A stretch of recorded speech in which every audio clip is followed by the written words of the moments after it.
The author of the bill seeking to lower income tax rates remain hopeful that the measure will be passed. This despite the Aquino administration's opposition to the package. But former Finance Secretary Roberto de Ocampo says it is best to just leave the measure to the next administration.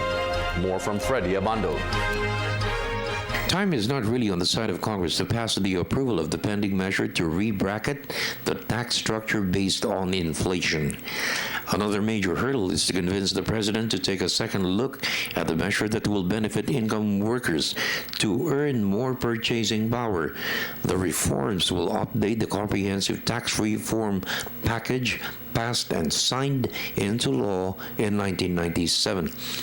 It's a tough sell since top finance and revenue officials led by Secretary Cesar Purisima and Commissioner Kim Menares are against the measure unless other sources of revenues are identified to make up for the loss of $30 billion.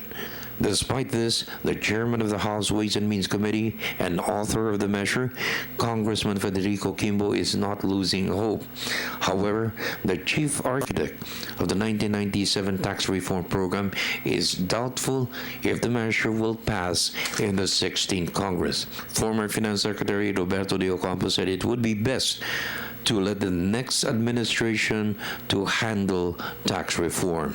It's not a vain hope that the tax measure which we started in the House 2 years ago will see the light of day before the President steps down. And the hope is based on essentially three things. First, it is of sound policy that we be able to carry it out because that is a very mandate when we passed the tax code in 1997, that the mandate really was to adjust it to inflation.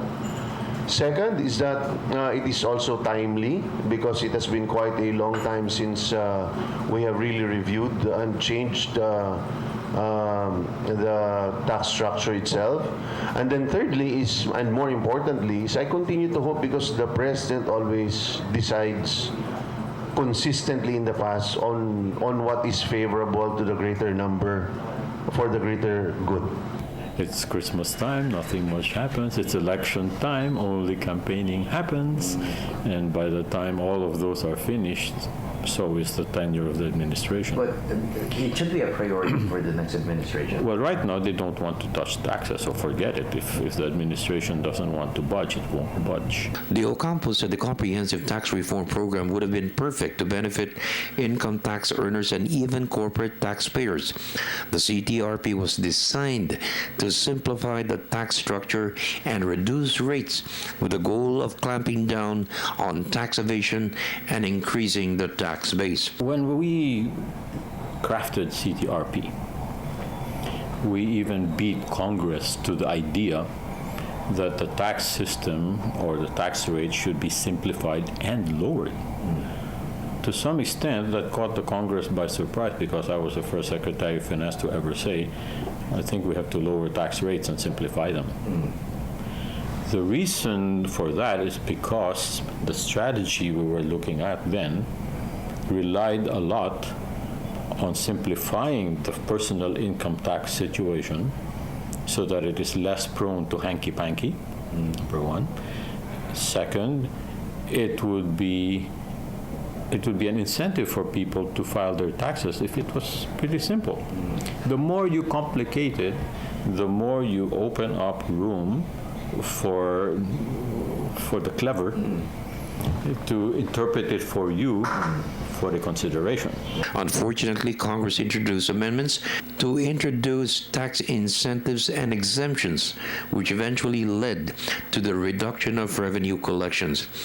De Ocampo expressed support for the Quimbo measure. However, De Ocampo offered a modification, studied the possibility of increasing the rate of the value-added tax and maybe cut or do away with the income tax. De Ocampo also proposed another measure to cut corporate income taxes. That the strategy over time should be less and less reliance on personal income tax and more reliance on consumption tax, which we know is value-added tax. Why? because value-added tax is a more equitable tax. You consume less, you get taxed less. You consume more, you get taxed more. It's simple as that. At the same time, we were looking at ways by which we can expand the tax base as a means to increase the revenue, rather than the old system of frame of mind, where every time you think you have a gap in your revenue stream, you start looking for more and more taxes to pass, more and more sectors to squeeze for more collections, and so forth and so on. Lowering the taxes, simplifying the tax system, relying on consumption tax, were the linchpins we thought would broaden the tax base, raise jobs, create therefore a middle class, and the middle class would be in a better position to pay taxes than a lopsided society where most people cannot pay tax. For the People's Television Network, this is Freddie Abando reporting.